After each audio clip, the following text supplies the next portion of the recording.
Okay, now we're going to piggyback off the lesson about slope-intercept form and use it to talk about parallel and perpendicular lines. Okay, so your two objectives are to determine if two graphs are parallel to each other and to determine if two graphs are perpendicular to each other. Let's get cracking. Before we talk about parallel and perpendicular lines, I want to give you a tougher example of using slope-intercept form. Okay, so we're going to use slope-intercept form to graph this equation. The problem is we're not even close to slope-intercept form yet, so we got to get there. Okay, so I'm going to need y by itself over here eventually. Okay, so again, we see subtraction, so first thing I'm going to do is change it to addition. So 2x plus 3y plus negative 4 equals x plus 5. Well, everything except for these y's are going to have to get to that side.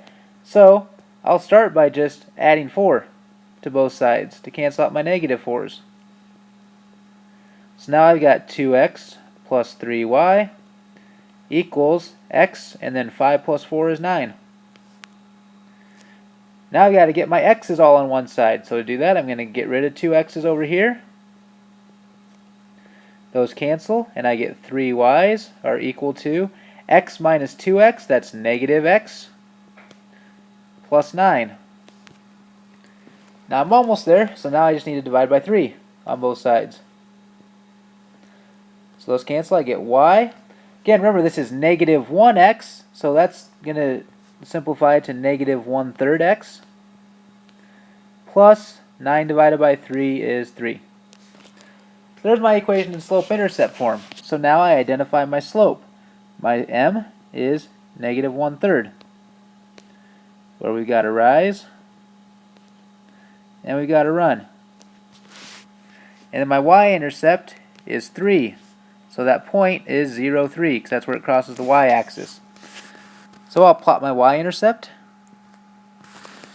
Now with negative slopes, okay, make the negative always go with your rise. So this is negative 1. So that means I'm going to go down 1, and I'm going to run to the right 3. So down 1 and over 3 puts me right here. Then use it to find one more point. Down 1 and over 3 puts me right here. Now really, if I wanted to, I could reverse that. Okay, and I could go up 1, but then I'd have to go backwards 3. Okay, so I could attach the negative to the 3 and go up 1 and backwards 3. And it should still match up. Alright, so we'll go ahead and plot our line there. Okay, so a lot of work to get slope-intercept form there, but once you get there, the graph is really easy. Okay, now remember what we said about slopes. Okay, we can check to make sure our graph is right. Our graph has a negative slope, and we think about, do lines with negative slopes go uphill or downhill from left to right? Well, we talked about that. Negative slope means they go downhill, so our line is going downhill from left to right. So that means we probably did this correctly. Alright, now let's go on and talk about parallel and perpendicular lines. First thing I want to know, make sure we understand, is parallel and perpendicular. Okay, what those even mean. So parallel, what's that mean? Well, that means that they never cross.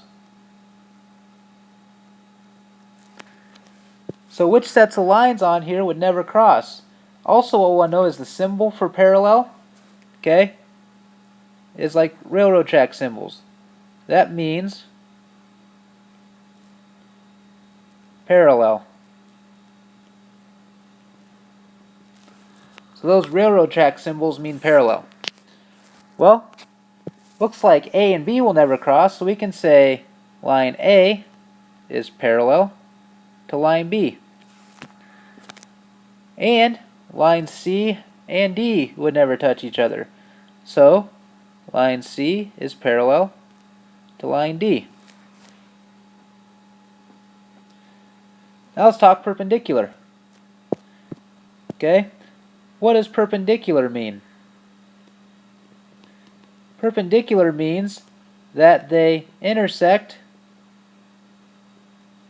at 90 degrees. Okay, at a right angle. So if they were to cross each other, they'd cross at a 90-degree angle. Well, this sign right here means perpendicular.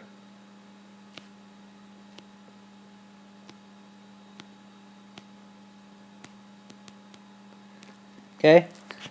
And you can tell it kind of looks like if this line here and that up and down line intersect at 90-degree angles. So now let's pick lines that would intersect at 90-degree angles. Well, if I look here, A and E, one is straight up and down, one's straight side to side. Those are perpendicular. So we can say A is perpendicular to E. Likewise, B is perpendicular to E. So they would intersect at 90-degree angles if they cross. Okay, so just testing to make sure we understand what parallel lines and perpendicular lines actually are. So now let's use those concepts with slope. Okay, so the good thing about slope is we can tell if lines are parallel or perpendicular without even having to make a graph first. So it's a good self-check. Okay, so if I graph two lines and they're parallel, I can be able to check that to make sure they should be just by looking at their slopes. And the key is here, parallel lines have the same slope but different y-intercepts. And the reason for the different y-intercepts is because if they had the same slope, so the same steepness, and they cross the y-axis at the same spot, then they'd be the same exact line. Okay, so parallel lines are lines that don't touch, so they had to cross the y-axis at different points. Okay, so if my y line was right here, they have to cross at different points, otherwise they're not parallel, it's the same line.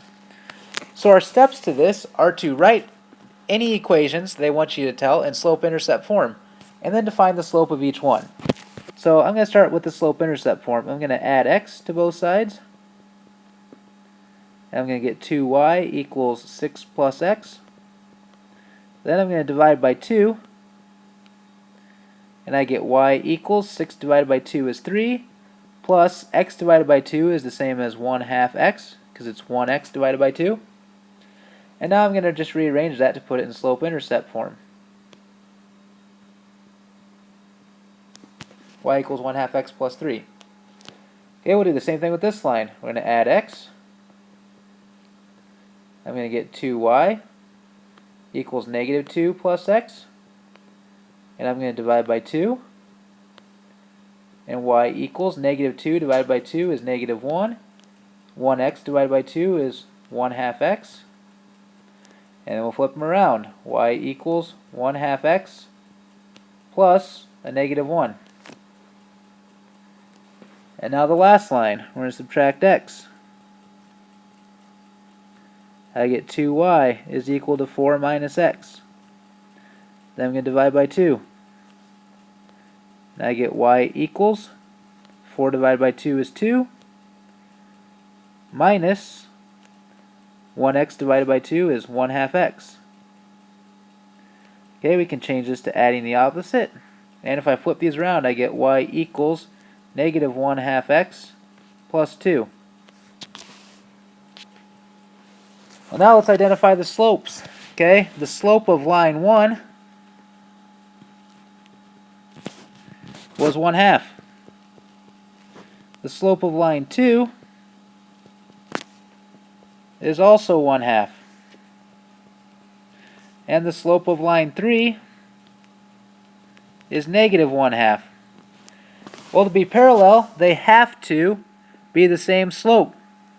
Okay, so that gets this one crossed out right away.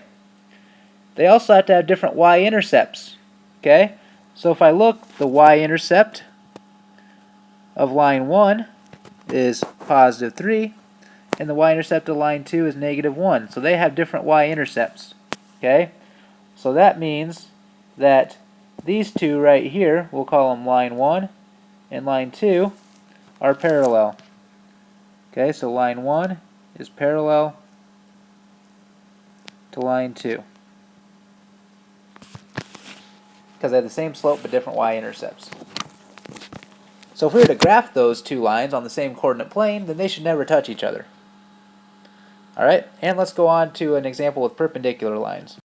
Okay, for perpendicular lines, you're going to follow the same exact steps, except the change is their slopes. Perpendicular lines have slopes that are opposite reciprocals. Okay, opposite means positive, negative, and again, reciprocal means flipped over. So an example of opposite reciprocals would be negative 2/3 and 3/2. Okay? They're opposites, one positive, one negative, one negative, one positive, and then they're flipped over. Okay, so that's what opposite reciprocals look like. If that's the case, then the lines are perpendicular. Alright, so let's go ahead and figure these out here.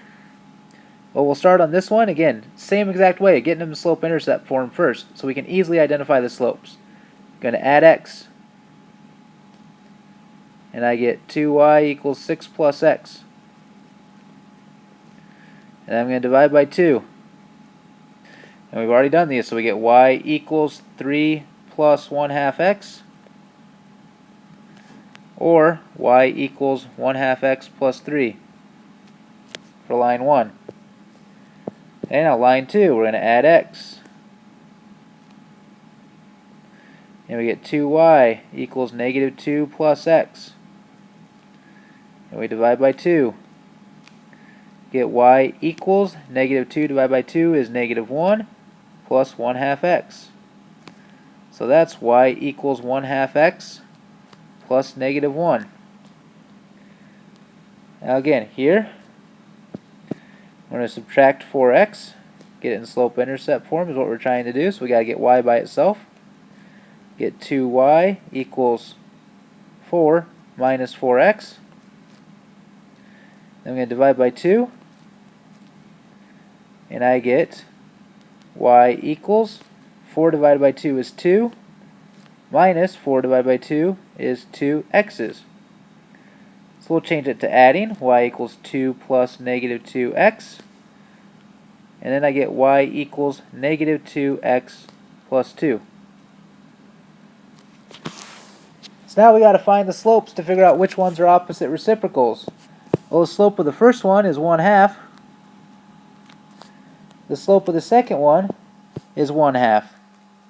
Those are not opposite reciprocals. In fact, those are the same slope, which means those two lines are parallel, like we figured out in the last slide. Okay? Now, this slope is negative 2, which is negative 2 over 1. Okay? Well, if we look here, we'll call this line 1 and line 2 and line 3. Well, 3 is an opposite reciprocal with line 1. So line 1 and line 3 are perpendicular to each other. So line 1 is perpendicular to line 3. But line 3 is also an opposite reciprocal with line 2. So line 2 is also perpendicular to line 3. Whoops. Again, because their slopes are opposite reciprocals. Okay, opposite reciprocal just means, again, one's positive, one's negative, and then they're flipped over. So that's perpendicular lines. Alright, if you got any questions, feel free to ask. Otherwise, happy homeworking.